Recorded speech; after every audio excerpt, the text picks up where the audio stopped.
Yes.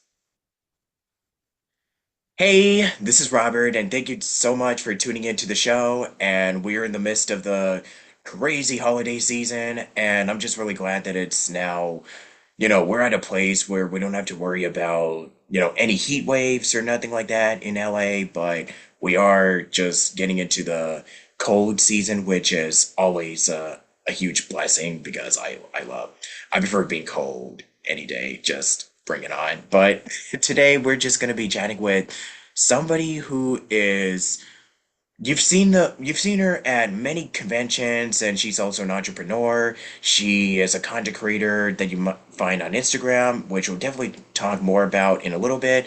But ladies and gentlemen, this is my special guest in the corner. This is Ciera Foster.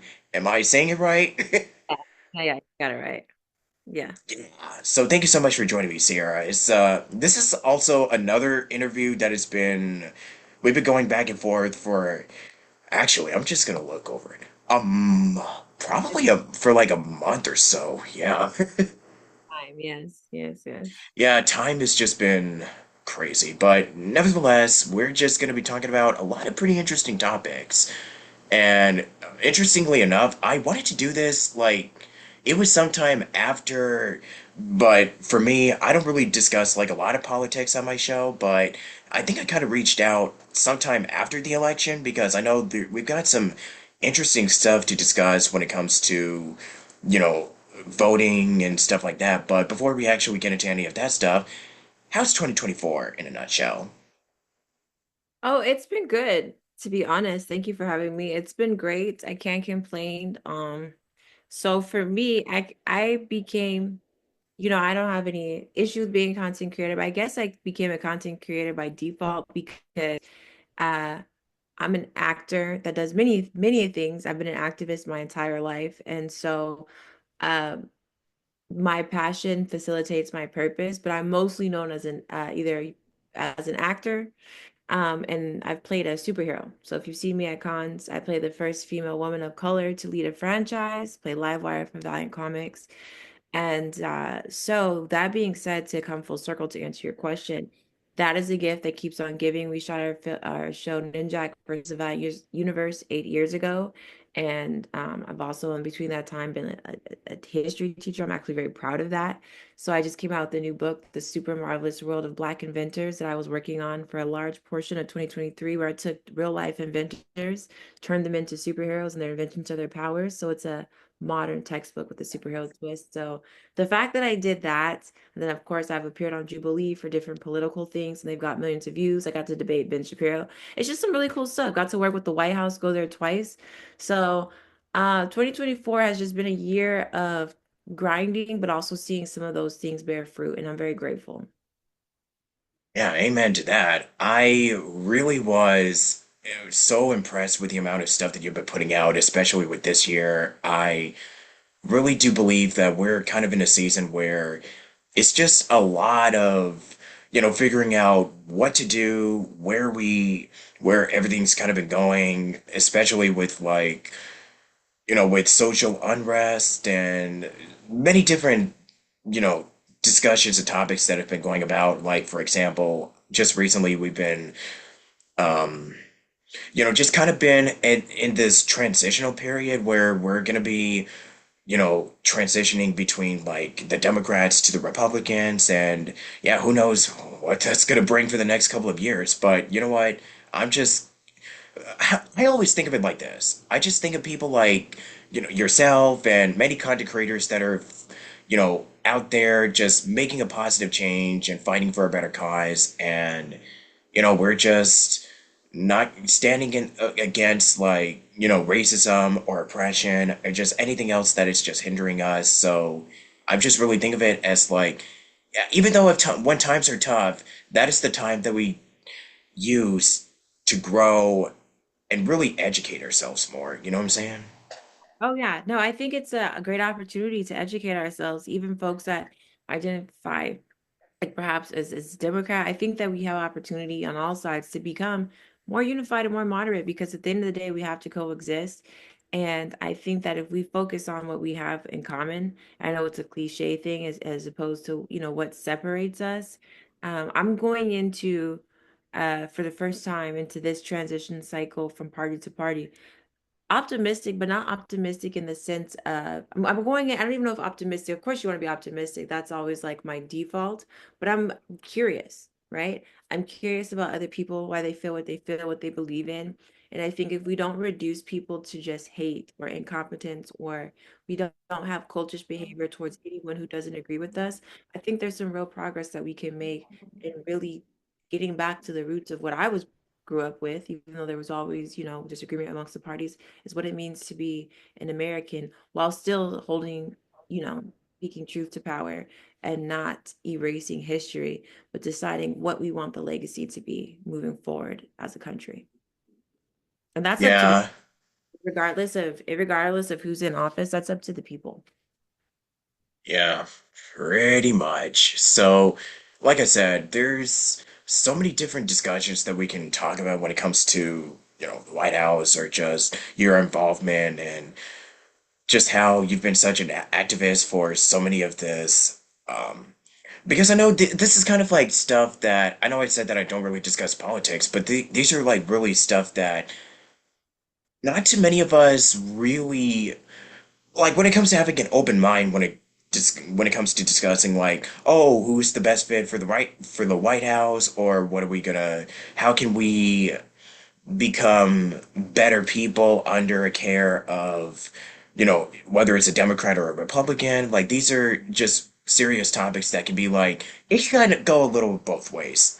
You can have an open-minded discussion, but it can also definitely divide people. And trust me, we've seen it happen way too many times. And it's kind of sad because we we really wanted to use this time to just really educate ourselves and really learn more and just having an open mind and just having different viewpoints of everything. But to get it to the point where it just causes so much strife and division, yeah, it can be it can get, it's really ugly. That's all I'm gonna say about it.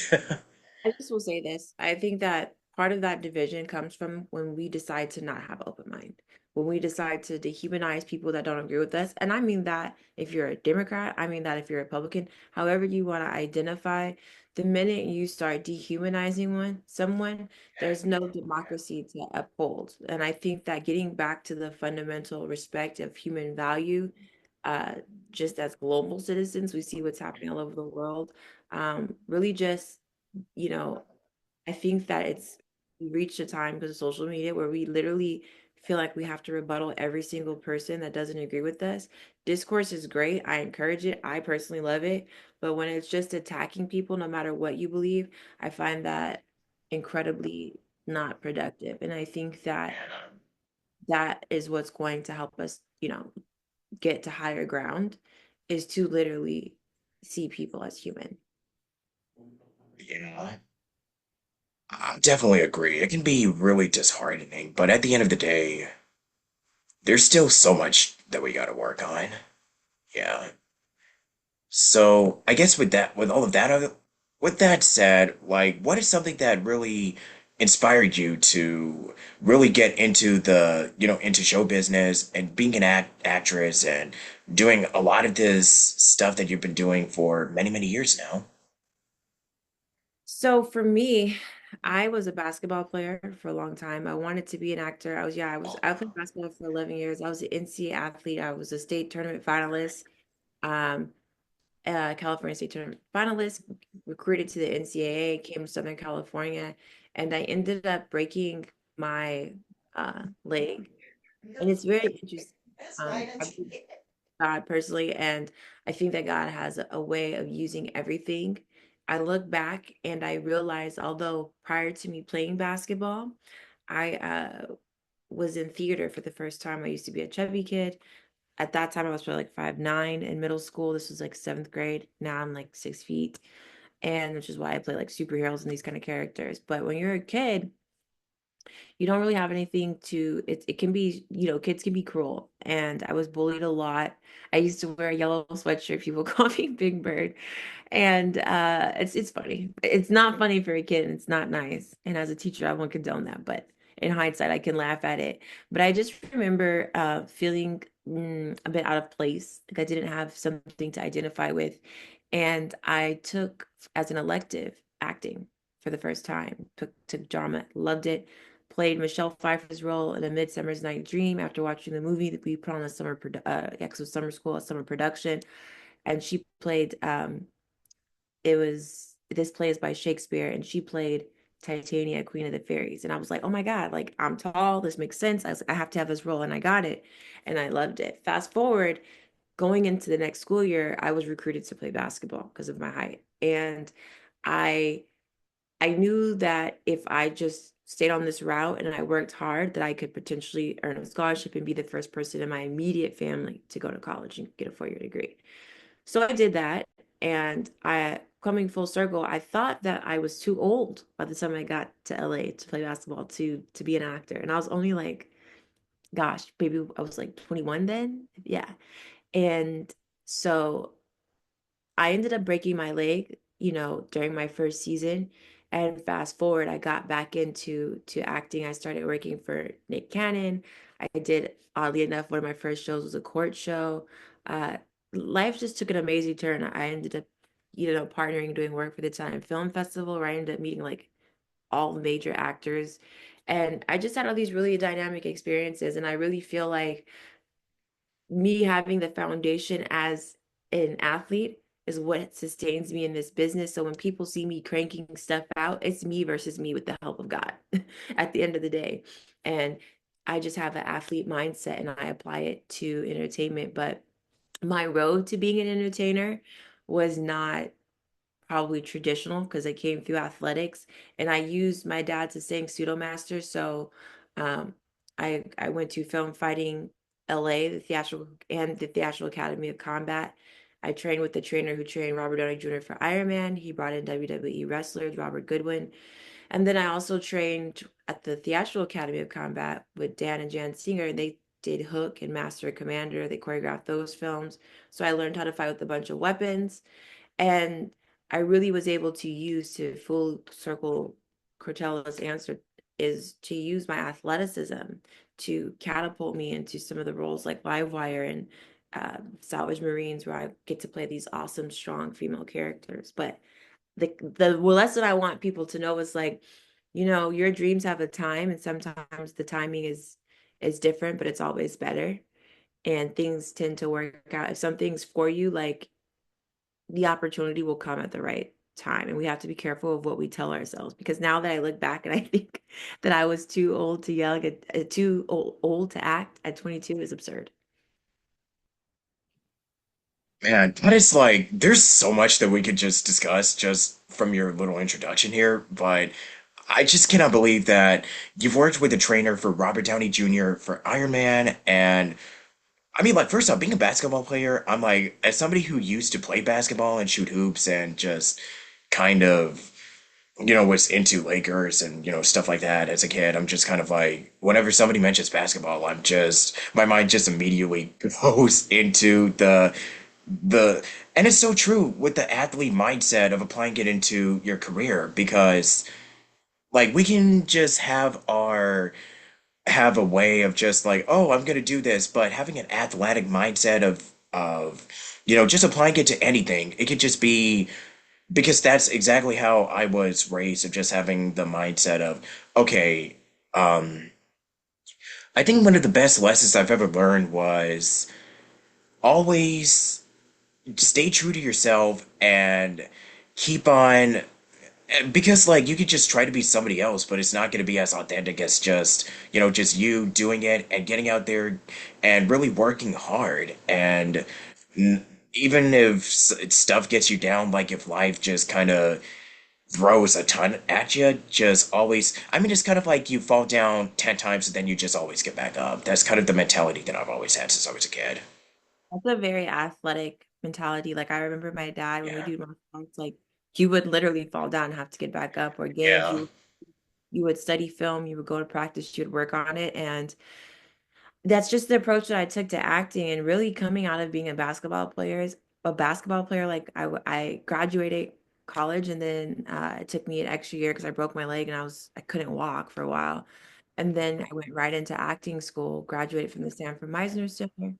And at that time, because I was coming just off of basketball and just training at the same rate in the same with the same vigor that I did as an athlete in my acting, I was booking stuff like crazy. Like I booked Two and a Half Men with Ashton Kutcher. Um, I got to work uh with Zendaya. Yeah, like this Oh is all yeah. just like in a matter of weeks. And so I'm just so grateful that my mom and my dad, that there was the foresight to really cultivate me as an athlete because I've been in this business now 13, 15 years now, at least, not more. And I really feel like my athletic mentality has literally sustained me. Yeah. And I even take that mentality into politics. Yeah. I mean, like I said, you've been doing a lot of stuff. You mentioned that you were on Two and a Half Men. You've worked with Zendaya, and yeah, we could just also talk about because I know that it was also very instrumental for you when since you mentioned the female superhero to lead a major comic franchise. So yeah, you tell us a little bit about Livewire and working with Valiant Entertainment and Sony Pictures. Yeah. So I think that your audience in particular will really like this story. So when I just taking the athletic mindset, when I first, I was recruited to model by an agency in Beverly Hills at after I stopped playing basketball, um, at a Will.I.am event, event for an artist that he was showcasing at the time on his label. And I tried it. It wasn't for me. But I said, maybe I can. It started to give me the idea, like maybe I can do this acting thing now that I'm not playing basketball anymore. Because again, I had broke my leg, and I was in LA. I turned down a ton of scholarships, but I just happened to pick the one in Southern California. So, one of the things I did is I would self-submit on LA castings, which is like you can directly submit. And there's like so many like random jobs, but I didn't care. I just wanted to gain experience. Like as an athlete, it's kind of like a real ball player. If you see a game of pickup, you're gonna get in, you're gonna jump in there, like because you just love the game. And that's how I felt about acting. So I was like, I just want to act because I love it and I want to get better. And so I wasn't super pressed about like making a ton of money. Or being like famous. I just wanted to do it and I wanted to challenge myself and apply what I had learned in school, just as I would apply what I learned in practice in a game. And so I auditioned for this series. I think it was called like Lipstick TV. The guy, his name was Steven, the director. Shout out to Steven. I go and audition for it. I find on LA castings, and it was actually to play like a lesbian, and I wanted to challenge myself, right? It was like a very, very dramatic series. So I was like, I want to play something so opposite from me, and see if I like, how I do. I can bring this life, this world together. And um, afterwards, the director goes at the audition, I don't know if you're right for this, but oh no, no. He goes, so tell me about yourself. And so I started nerding out. He's like, well, what do you love? And I talk about how I love comics and I love superheroes because I've always loved superheroes. Like always, I grew up on Marvel, DC, even Dark Horse, love it. Even a couple Valiant, like I love it. And so I just really started nerding out. I'm obsessed with X-Men. And so he goes, I don't know if you're good for this. He said, but I think there's something else you might be good for. And he was just like, thanks for coming in. And I was like, oh, okay, cool. And so I forgot about it. He asked if he could refer him for something. I'm like, yeah, that's fine. He didn't tell me what. Literally forgot about it. A couple weeks go by, like maybe 2 weeks. And gosh, this is about 10 years ago at this point. Um, but I get a phone call and it is from Aaron Shankey. Do you know who Aaron Shankey is? Oh, the name sounds familiar. Um, Yeah, he's from Bat in the Sun. And do you know Bat in that's the it. Sun? Yeah. I've definitely heard of it. Yeah. So Bat in the Sun, what they do is they take characters from different superhero franchise. So they'll take a Marvel person, a DC person, and they'll do superpower beatdowns and they'll have them fight, A lot of times you see this and it's animated. They'll be like, hypothetically, what would happen if like Thor, fought like, Spider-Man or something random. Like, I'm not saying that that's a good match, um but the cool thing is they get real actors that look like these folks that are also trained martial artists, which I also am. And they said that they were doing an episode. Wonder Woman versus Wolverine, but they were going to cameo the X-Men. They're going to have the whole X-Men mansion. And they heard about me and they wanted to know, they looked me up, they wanted to know if I wanted to play Storm.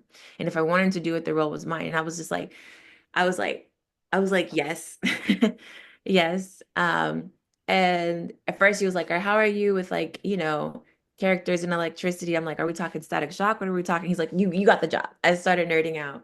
And thanks to Aaron and Sean Shanky, his dad, they run the company together because it's been a great blessing to me.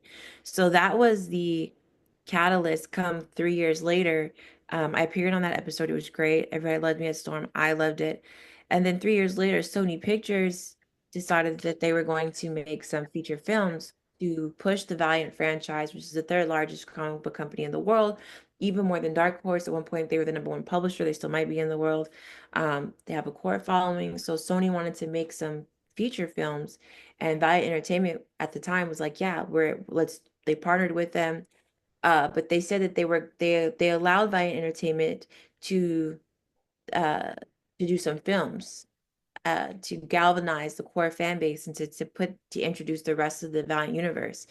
And it had Jason David Frank, my Angel, my brother, the original Green Ranger, he played Tommy, John Hennigan from WWE, Derek Thiller from American Gods and Baby Daddy, Michael Rowe from Deadshot, he played Arrow, Kevin Porter, who does a ton of beatdowns. Like it was a really uh Damien Portier, who was the voice of Thanos in one of the Avengers. Like it was a really good Chantel Berry, who's a pop star from Australia. She plays the villain. She plays our villain. It was an amazing, amazing cast. But Michael Rowe, who plays Deadshot on Arrow, was jacking everybody up as Ninjak. And so, because he kind of goes rogue. So they went through the archives as they were shooting the show, Aaron, because they asked, I don't know if I said this, but no, I didn't. Um, Valiant tapped Bat in the Sun, Aaron and Sean Shanky, to direct this because they had seen their beatdowns and they wanted something that comic book fans would really love. And so I had to audition for it. I was the top pick, but I still had to audition for it. Shout out to my brother Machine. He helped me. Um, his name is Nick, but everyone calls him Machine because he works like a machine. And um, I got the role, and it was the most fantastic experience of my life and my dream of becoming a superhero because I always wanted to play Storm. Um, it came to life in a different light, but in a way that was dynamic because, when I played that role, it was about 2016, I think, when we started filming. Yeah, that sounds about right. Maybe 2015. And literally, there was no Black Panther. There was not all this diversity we see today. So when I tell you I was like the only one, and I was traveling all around Europe and all around the world doing cons everywhere, um, it was a dream come true. At the same time, I was a former director of the United Nations Women's Speakers Bureau, and this was going into the time of Me Too. So to be a Black woman, to have this great role of this entire universe as the first female Black leader of an entire comic book franchise, basically, Livewire is what Wolverine is to Marvel, what Superman is to DC. And it was awesome. It was the time of my life.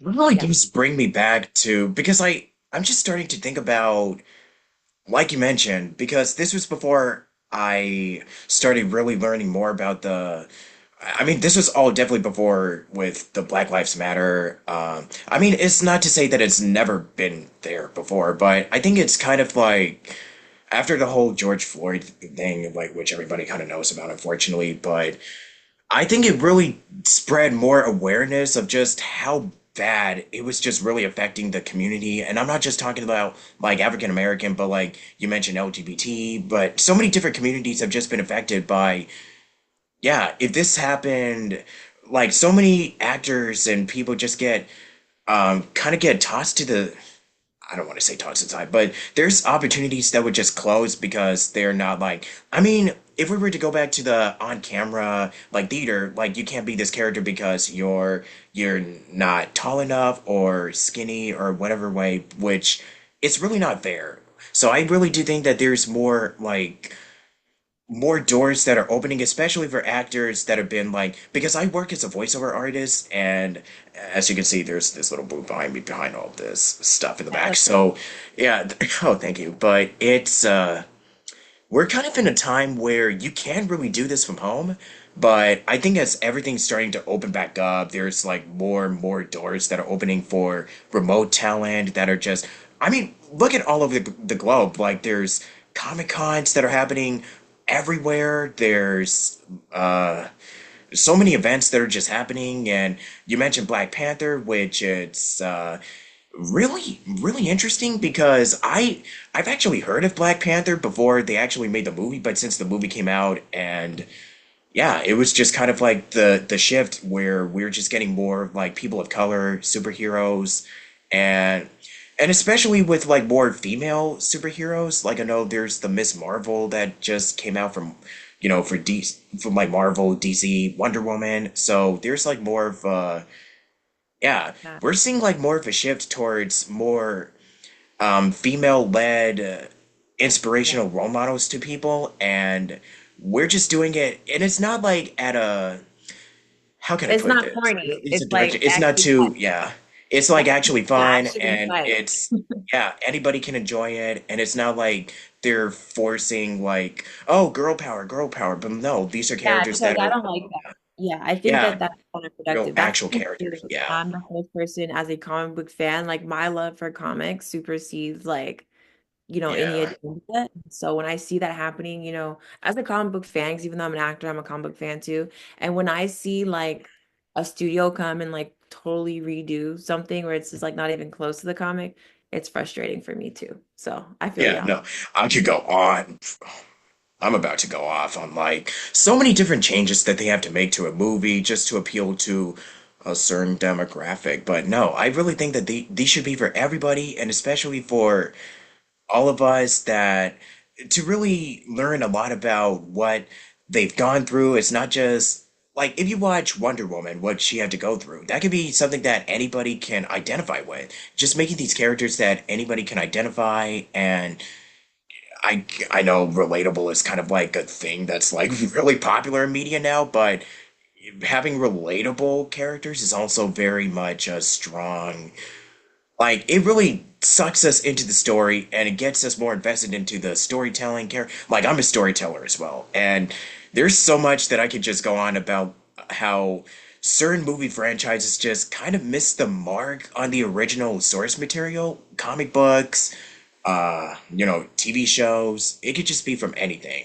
or anyone. But just going into the Comic Con discussion just for a little bit, because you've done so many of these events, and I'm okay. I'm just, my brain is just kind of like, I know I've definitely seen you on one of these events, but I don't know if it's not just coming up to me right now. But yeah, you've done a lot more of these, and meeting all of these fans and people that are also huge comic book nerds and Mhm. just really respect and love the swordsman. So many cosplays and too many characters and events that are just going dedicating to the shows that we grew up with, but also introducing a new generation to a lot of these properties and franchises, even those that are kind of like a little obscure. But yeah, they're just starting to get the attention now. So that's something that really makes me happy. And plus, I just love that they're really family oriented.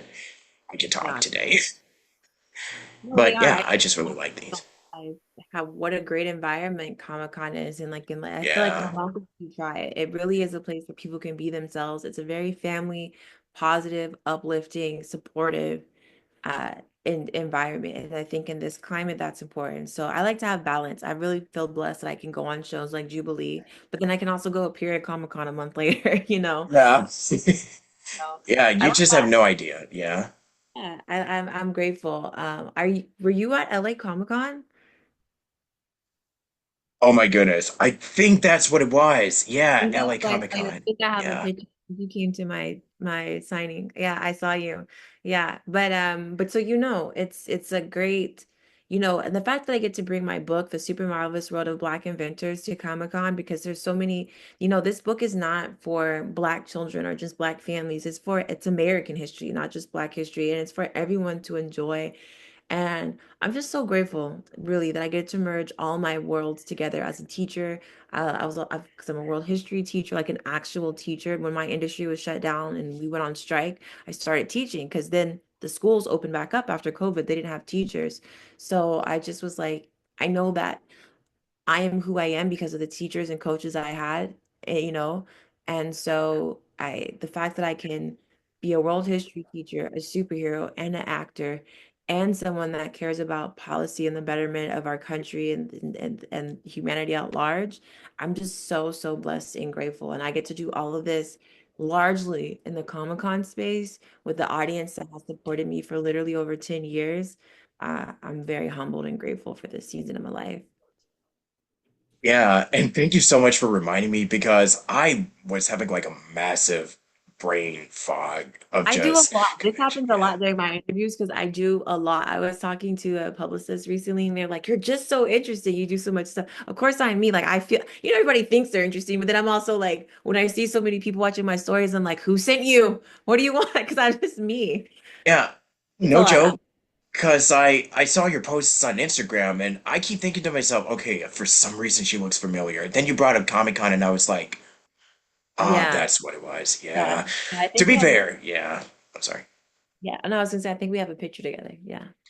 We, yeah, I think we did. Yeah. And I think I've also met like, oh, that's also something else I wanted to discuss. So for the Comic-Con, which once again, thank you so much for reminding me because I met so many people that day. So I was there just that Saturday. So, and plus so much stuff has been happening this year. It's just been overwhelming just to keep track of everything. But yeah, I think you also did like a couple of panels on, with I think it was a panel for women in entertainment or something. Yeah, Yeah. I did.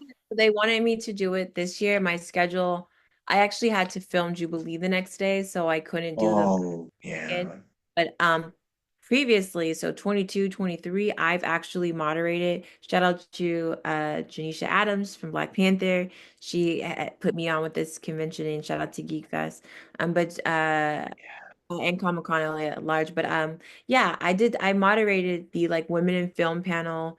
Um there's a couple women panels, women in sci-fi as well. And then I think I did a director's panel at one point.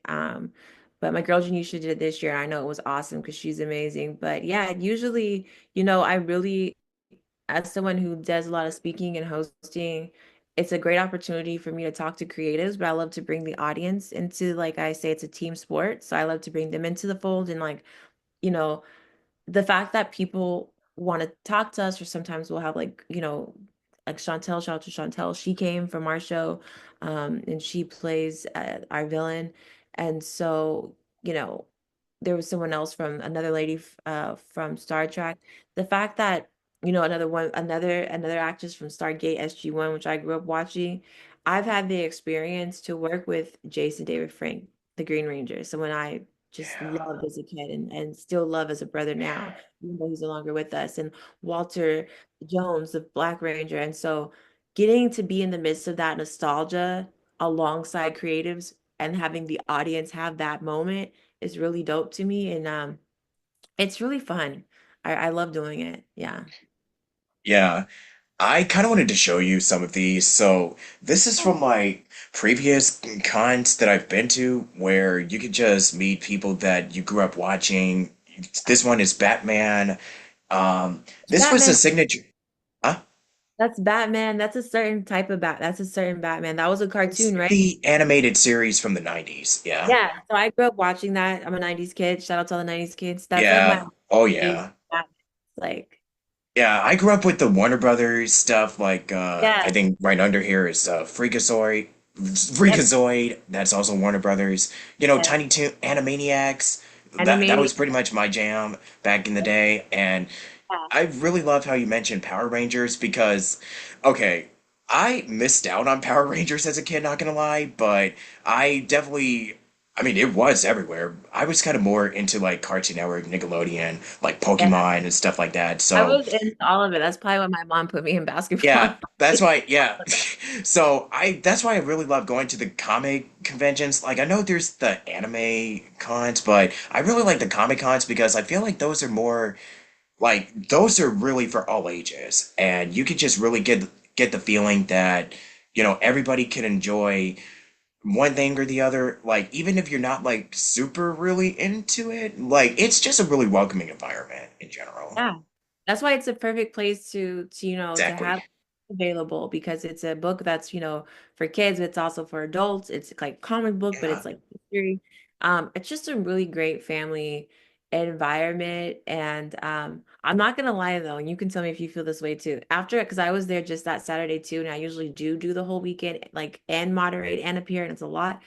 It can be exhausting though, just to attend, right? Like it can tire you out walking around and seeing all the stuff. Yeah. We'll definitely continue this conversation in the next part, so if you're enjoying this, leave a like or do that YouTube stuff, and we'll see you in part two coming shortly. See you later. Hey, welcome back to the show. And yeah, we're just geeking out about conventions and just our favorite stuff.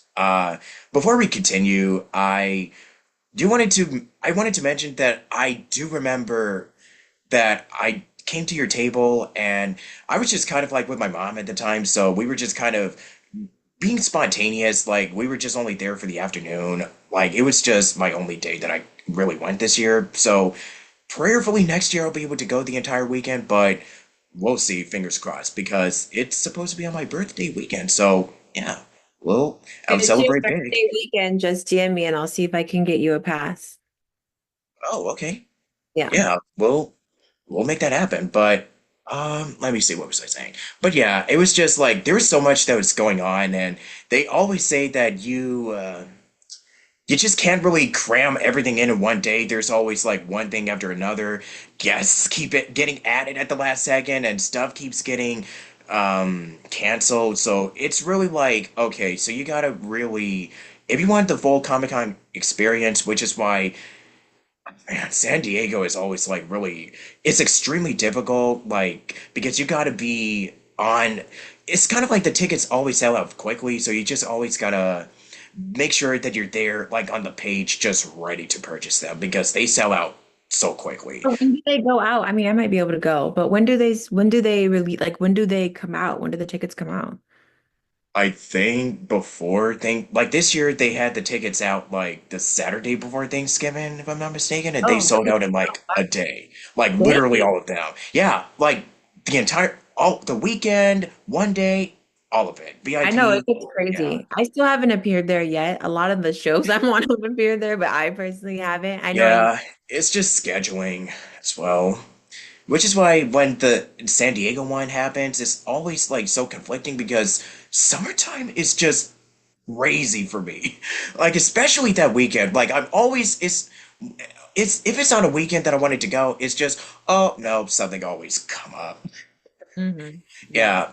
But when you do like WonderCon and Anaheim, which is not really far from me, that's like really, really close. So I didn't go last year because I think it was on Easter weekend and I already had other plans. But this year though, like thank God it's in April, Easter, so I might be able to swing on by both in Anaheim and LA because they still sell tickets like even on the weekend of the event. So Yeah. my PSA, my lesson, make sure that you get the tickets early when they have those early bird deals. Like, definitely you don't want to miss out on those. That's bottom line. No, that's good. Yeah. That's very solid advice. That's Livewire approved advice. Yeah. I'm just saying this right now for anybody that wants to do these events, just throwing it out there before we actually continue. Definitely get that early stuff. You don't want to miss out on those deals.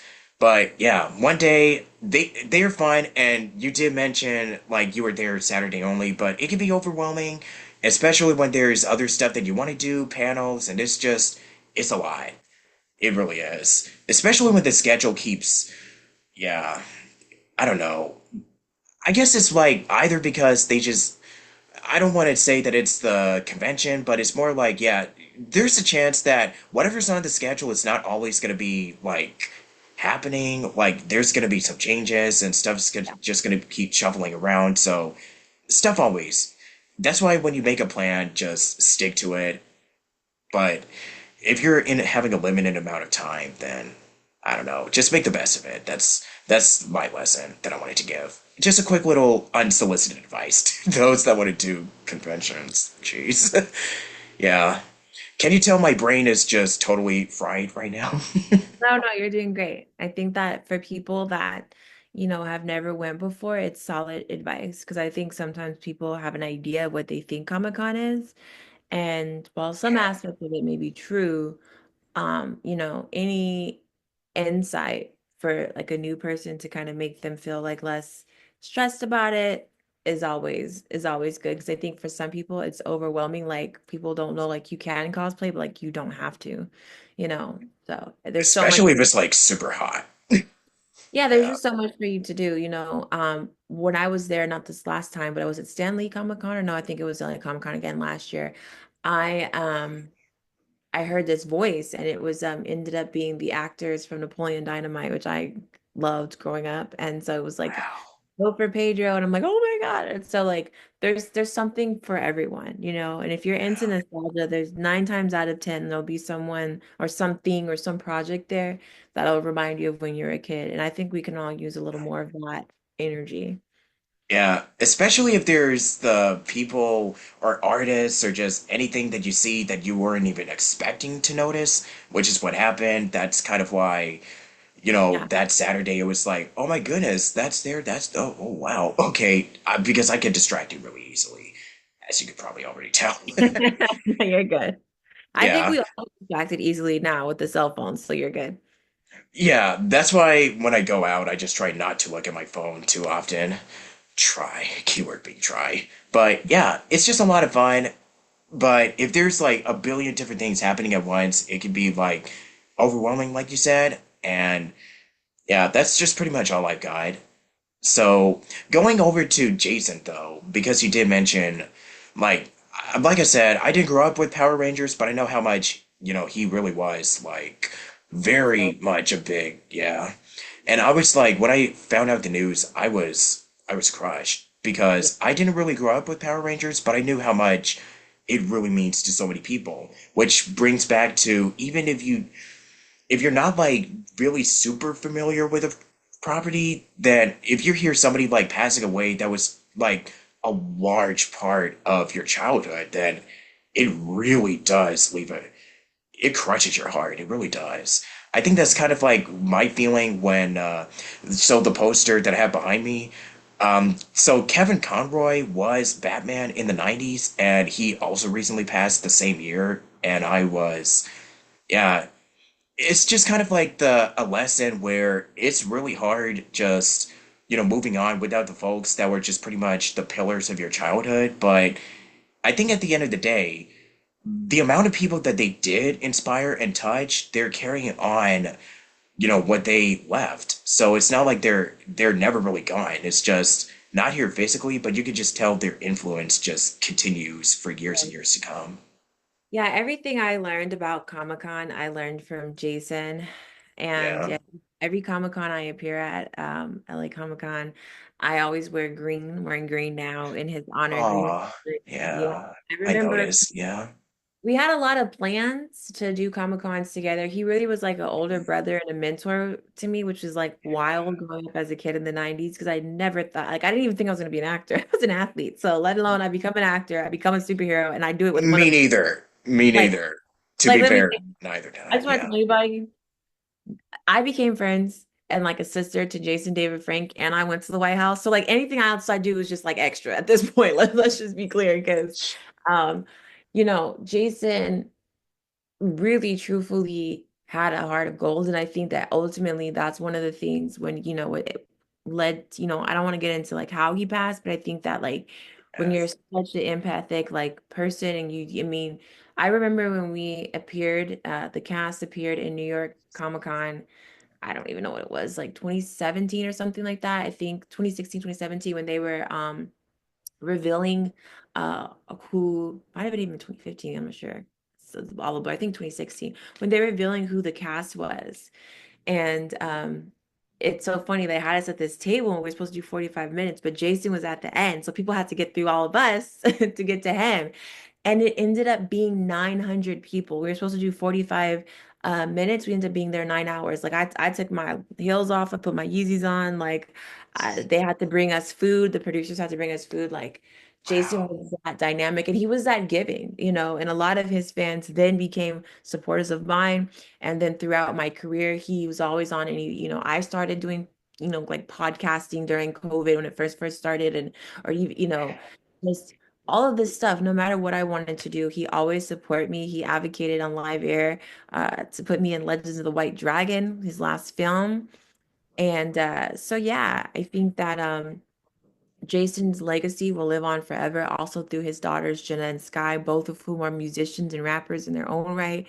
And I just, you know, that's another reason I pushed myself because I remember one time he said to me, you know, Sierra, I just want you to do cons and be happy and spread joy. Because he knows I did a lot of activism stuff too. And he respected it and thought it was great. We also would pray a lot.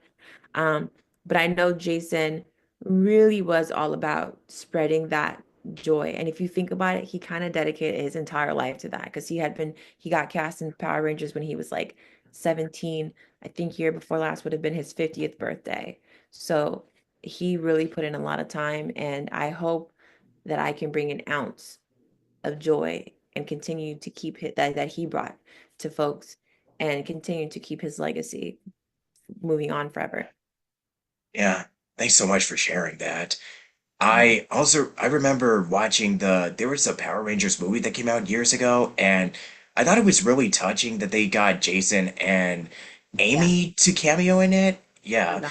So I thought that was really cool. And like I said, I really didn't grow up with Power Rangers, but the fact that this Yeah. still is very much a show that means so much to people, and it's not just even a show, it just brought an entire community together. Like, I'm talking like actors that grew up watching the original, they're now in the show, Oh, yeah.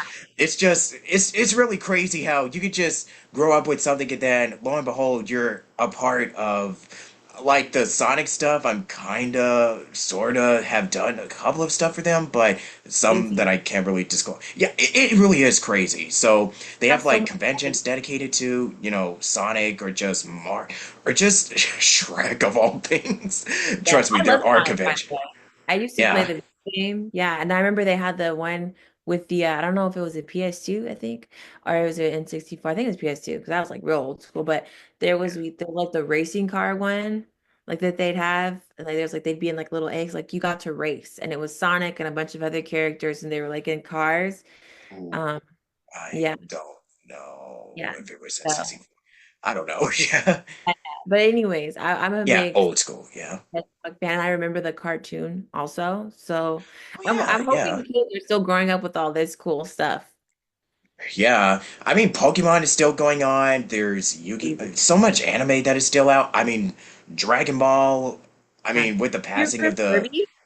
hmm? Do you remember Furbies? Do you remember Furbies? The little fur things that people would collect? Yeah, I Now, remember now in the. hindsight, I don't think that would happen nowadays because I think people are so busy with the internet, but there was just a lot of cool 90s stuff that happened. I mean, there's a big push for bringing back a lot of our childhood stuff. I mean, with franchises that are still going on with Dragon Ball, which I know Love that yeah, I mean, I was also really sad when Toriyama passed away, who was the author of the Dragon Ball franchise. So I just really loved his work, and you know, Dragon Ball was a really big yeah. inspiration. Like even more now because I liked it as a kid, but now I'm just like, okay, yeah, going Yeah. power up into Super Saiyan mumbo jumbo, and yeah, Mm. I mean, Well, trust me, we all kind of did that. oh yeah, the Dragon Ball It's Z going ridiculous. Super Saiyan. Yeah, I was yeah, growing up watching all this stuff and playing these games and being a 90s kid in this culture. When I got the call to play Livewire, I instinctively, my brother helped me a lot working out what was going on in the actual scene we were working on. But yeah, there's something about just growing up in that dynamic as a kid in the 90s where like I instinctually I know how superheroes walk. I know how they talk. I know their swag. I know what drives them. And when I tell you it's like to me to get paid to be a superhero, that's why I was like it was like the best year of my life. The best years of my life and it still is because all of that knowledge comes from yes being a trained actor, but the root of it knowing, how Wire's voice would talk. I took some things from Storm and some things even from like, Vegeta because he was so powerful, like all these different things. Um, it really, there's a time and so you gotta watch. I'll have to send you a link to Ninjak versus I'm the first fight because Michael Rowe, who plays Deadshot and Arrow, he fights all of us. And I'm the first fight of the first episode. And we fight in a library. And there's a point where I have like all of these electricity. Mind you, I didn't know how they were gonna do any of this. Nobody told me any of this. But again, being a 90s kid, so I everybody else fought. I didn't get to do my fight till like 4 a.m. It's like first day on set. And I just locked in, and there's a point where like I'm powering up, and there's all this electricity. Shout out to all of our graphics for the Bat and the Sun team and Valiant. And I just look up because I remember like Super Saiyans, like you would look, you would charge up, and it's to the point where you're so full that it's coming through your whole body or like a magneto. It's just you know, I really I'm doing it for the 90s plot of it. I love it. I love everything about it. And I'm so grateful that I had an older brother that I could watch these shows with, even like Sailor Moon and stuff, because it Oh really yeah, shaped yeah. me as an actor. Yeah. I mean, I do other stuff too, but when it comes to this stuff, that's like Yeah. I love it. Yeah, I just take so much inspiration from a lot of the 90s stuff. I mean, I do like a lot of some of the new stuff that is out right now. Like, there's some good series that are on, like, Amazon or Netflix and so on and so forth. But I think a lot of us just really grew up, and I think it's kind of true where it's like, if you're a child in a specific time period because my parents they grew up in like the 60s and 70s, so they're gonna say, man, back in the day we used to have the good stuff, none of this 90s or what have you. And now us 90s kids, the Gen Now X, are we're just those like, people. now we're those. Look, I'm starting to become that person where it's like, back in the day we used to have these internet flash games, and we used to be on Toontowns or the video games like Neopets and stuff like that. Now what's this TikTok? Uh, Yeah. I think Yeah. a friend of mine would just joke where every time we would just be on Zoom, we would just kind of get on and be like, what button is where's this dang on button?" Yeah, That's funny. yeah. Trust me, my grandparents would just be like, what do you do any of this? So yeah, I think I'm starting to understand them, but Oh I yeah. think with the nostalgia, it's kind of like there's this big push for more. I mean, just recently there was like a Back to the Future musical, and Oh, there's what? more. Yeah, yeah, like here in Hollywood. Like I unfortunately didn't go because, like I said, holidays is just not a Crazy. really good time for me. But yeah, I've heard it was amazing. But yeah, there's more stuff for like Back to the Future, Jurassic Park, Jaws, and pretty much yeah, a lot of those franchises that are just really making their way into Universal. So a lot of people still really do love and cherish. And I know that some of the Back to the Future cast was at Comic-Con, if I'm not mistaken. But yeah, Oh it's yeah, they just had a bunch of those Back to the Future cars yeah, everywhere. it's Star Wars, Rick and Morty. Yeah, I've seen a lot of that stuff. So, it's just a collection of just what we love, what we grew up with, and we loved as kids, and really putting our own unique Gen Zen Z touch to it. I have no idea. I don't know what generation we're in right now. That's how, look, So I'm in my 20s, so I, if you're in your yeah, 20s, then you may be a millennial or a Gen Z, and then the generation after that is Generation Alpha. yeah, that sounds about right. So I Yeah, guess I'm millennial. yeah. Uh, It I mean, sounds you're a like 90s you're kid, yeah. probably, yeah, 90s, I'm a millennial. 2000s, yeah, Yeah, I'm definitely a millennial. Yeah. for sure. Yeah, represent. Yeah. But speaking of which, I also wanted to talk about shows were like because for me, you and I, for as like African Americans, we've had a lot of influences and shows that we grew up with that were just like that were more that really spoke to us in a way. And I'm talking shows like Bel Air, Keenan and Kel, Oh, Martin, and a lot of those shows that we grew up with. And they were just like, these are people. I mean, like even like stand-up comedians like, Eddie Murphy or Dave Chappelle and so on and And so that, forth. Yeah, and I kind of identify with them because they also they're the voices that I really identify with, especially for somebody who's like, has dealt with racism and, a lot of this, you know, issues that a lot of Black African Americans or like BIPOCs we go mm, through, and it's also something that I really think people like you and so many others that are, but yeah, there's like too many names to even mention. But one of my all-time favorite actors, he's also a live action actor, but he's also done a lot of voiceover work. Phil Lamar, he's like pretty much everywhere. He was in Pulp Fiction, and yeah, he was in a lot of shows like Futurama and does a lot of voiceover work. yeah, He was also talking about how he got into the business. He was on Mad TV and he was on so many different shows, and he also inspired me because he's somebody that I also looked up to because he's an actor, he does voiceover, and I was just like, man, I don't think there's a shot for me to get into this. I mean, look at, but I was just kind of concerned about like, would they really want somebody like me in the industry? But then he played Samurai Jack, and then taught me like, oh my gosh, so it doesn't matter who you are, who you look like, or what your appearance is. If you can play the character and really make a believable performance and give them a soul, and not like doing silly voices, like being an actor and just playing a character that is so different from you, I think that kind of really put a confidence in me of like, yeah, I can actually do this, and this is what I'm gonna do, and I'm gonna give this character like the best version of what they wanted, but also give my own unique flair to it, as yeah, this character is a living, breathing character, not just somebody just yeah. reading a script. You know what I'm saying? That's what I did with Livewire. Honestly, I was Yeah. told Livewire was like hood. And she's the leader of all these men. And I thought to myself, like, okay, she might have went through some things and come from a certain environment, but I think the reason she's a leader is in spite of that and also because of it. So it's not to discount her experience, but I think that, there's this idea that somebody that came from the hood, or her character in particular, that or someone that was disenfranchised, she was an orphan, cannot be, educated or have like there's a slight like there's an endearing aspect to Livewire, but there's also a bit of a militant aspect that I wanted to give her, and I'm grateful that I'm the height that I am. So she's very confident. She doesn't, she's sometimes she doesn't even have to speak too loud because she's very, Livewire talks like this. So, she's very like that.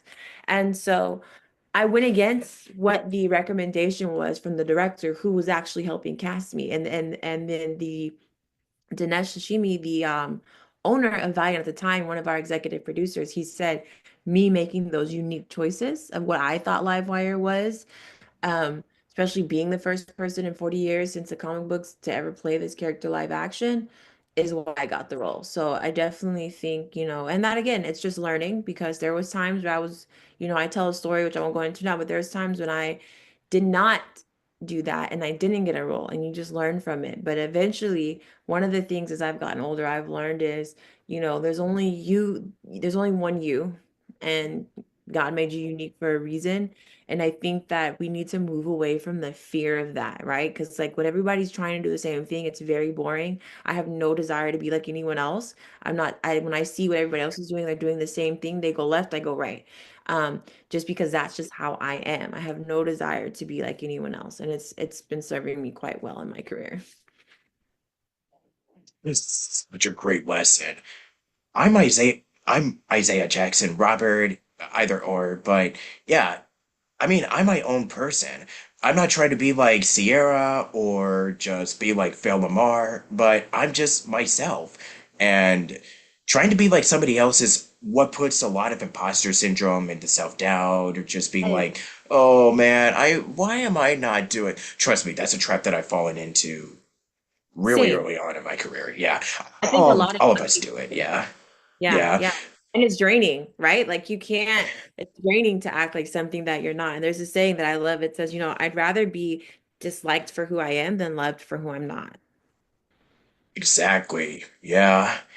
I mean, that's such a great lesson that comparison is often the thief of joy, is what I've also heard. And Yes. it's Yeah. very much, it's so true because comparing yourself to others is what's gonna instill a lot of this negativity inside of you. Yeah, I couldn't agree more.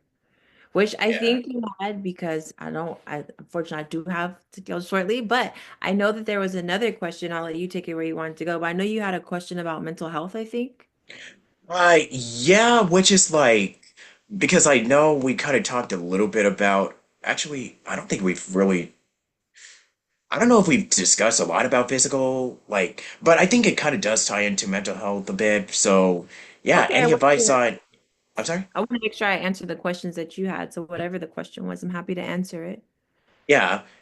What is something that, any bit of advice that you have on like going to the gym? Because we were just kind of talking a little bit beforehand that, you do a lot of physical fitness and any workout routines. What is something that you'd like to share regarding that and how it's such a vital piece of, keeping your body and your mind just perfectly, not perfectly, but just keeping it in shape, Yeah. in lack of a better. I know this is kind of like a weird phrasing, but yeah, No, I know I'm what you mean. just. I know what you mean.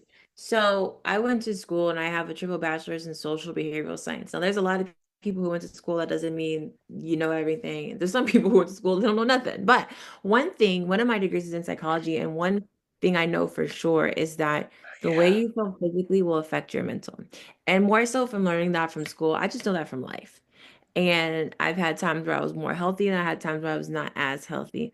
Luckily for me, being an athlete, I know how to like, all right, I don't feel right if I'm not working out. Not to say there has been periods of time where that hasn't happened, but I realized that was something that was ingrained in me for a long time. So even if I don't feel like going, eventually I will go.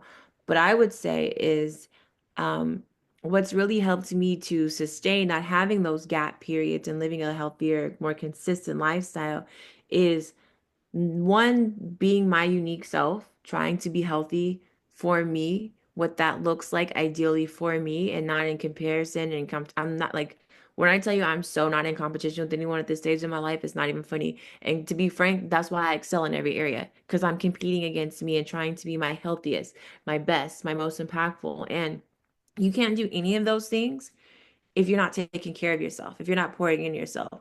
Sometimes, when it comes to being active, active may mean you need to rest, right?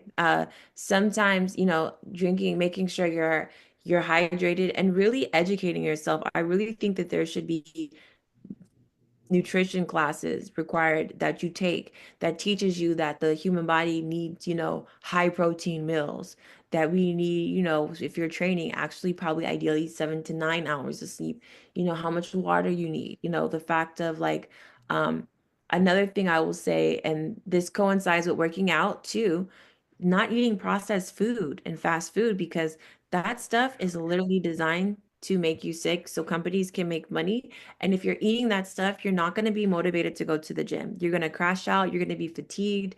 You're going to have brain fog. Trust me, I'm not saying this to lecture anyone. I've done these things, I know. And so I would say just feeding your body fuel as if it's a friend and being good to that friend, and that friend will be good to you.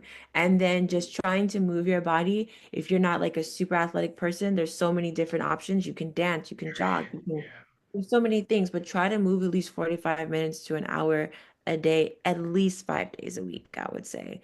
But most of all, I think that when I go to really great physical peaks is when I'm not focusing on the outward aesthetic, but how I want to feel internally, and when I want to push myself for myself to see how healthy I can be for myself. Yeah. With all of this in mind, would you say that everything that you've just described is what makes everything that you do so much more creatively fulfilling and just downright rewarding? I don't know how to phrase this one either, but it's like because in life we often find something that makes us happy, but it's something that is like that just really gives us the joy, gives us a purpose of just being an inspiration to others and just really doing what we love doing. Well, what would you say is possibly the moment in your life where you kind of feel like, yeah, I think God is just really doing this great Oh, thing. And he's like just by my everything. side. Yeah. Like everything in my life. That's why I talk about God so much and I don't impose it Yeah. on the people. Like I personally have to talk about God. I mean, I was in a car accident, me and my brother, on 2/22/22. It was my mom's birthday. 22, 22. 7/22, Wow. 22. Yeah, my mom's birthday. And it was 60th birthday. We were going to meet her for dinner.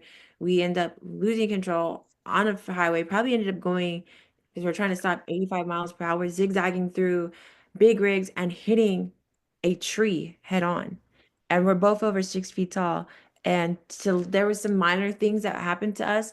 Um, and we did have a lot of recovery, but we're here, praise God. And we have all of it. Like to look at me, you would never know that that happened to me. And then the tree fell on our car and we were trapped inside.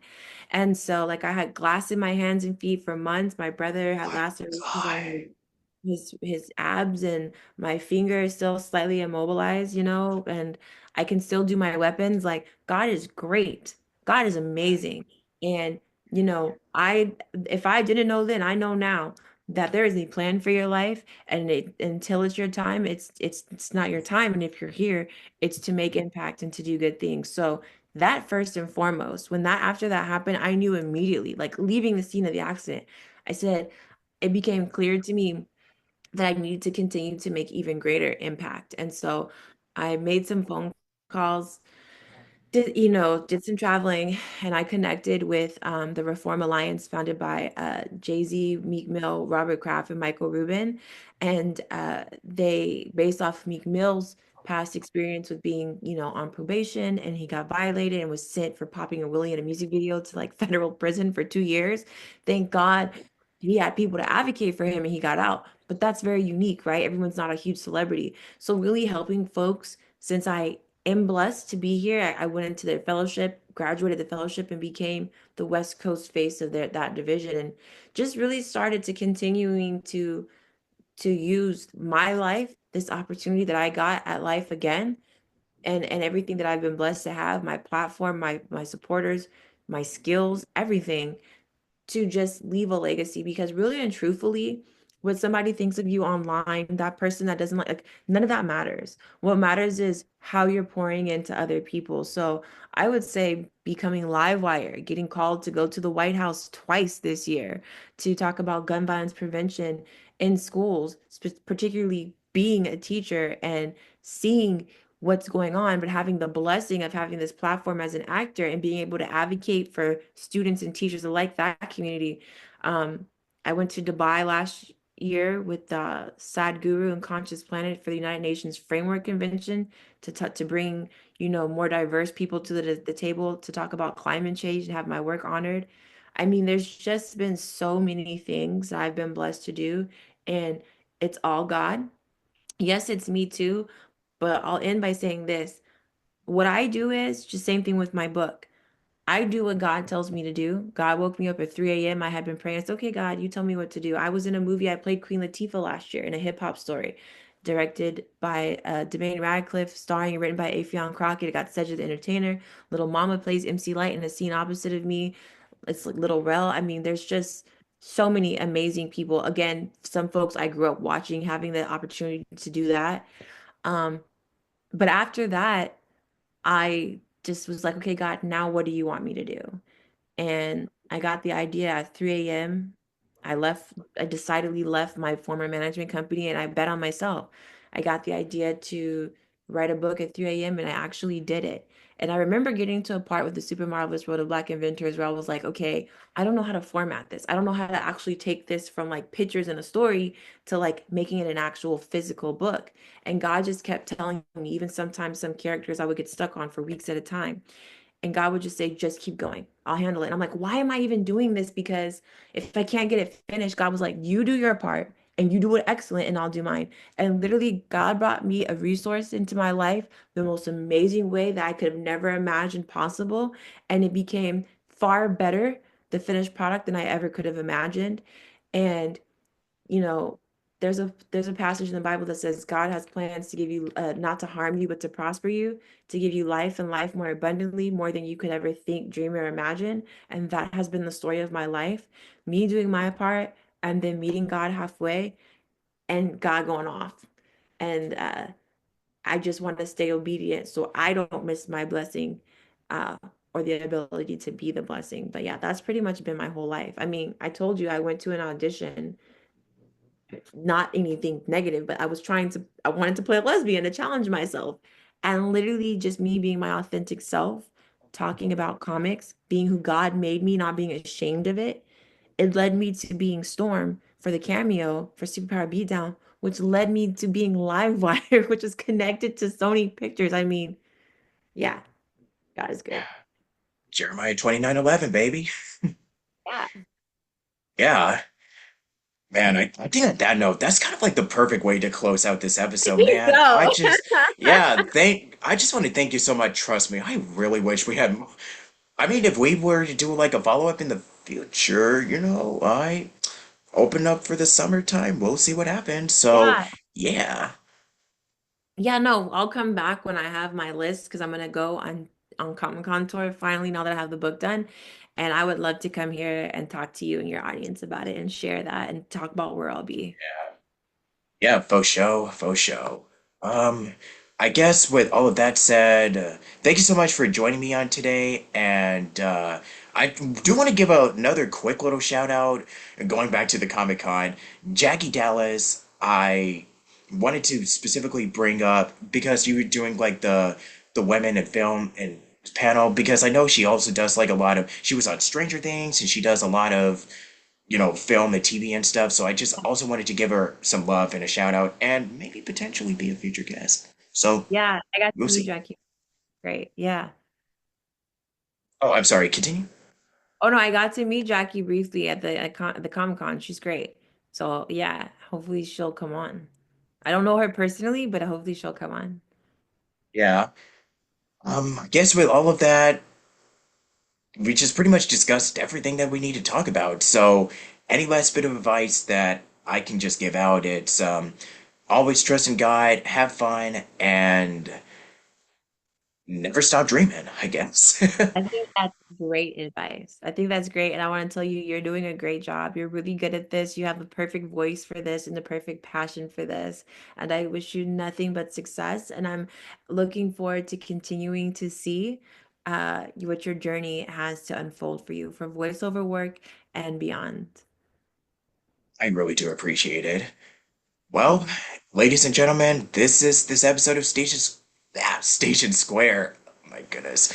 I swear I'm gonna get better with talking. But thank you so much, and I'll talk to you all next time. And happy holidays, Merry Christmas, New Year, Hanukkah, whatever you celebrate. And I'll see you all next time. God bless and take care. Bye bye.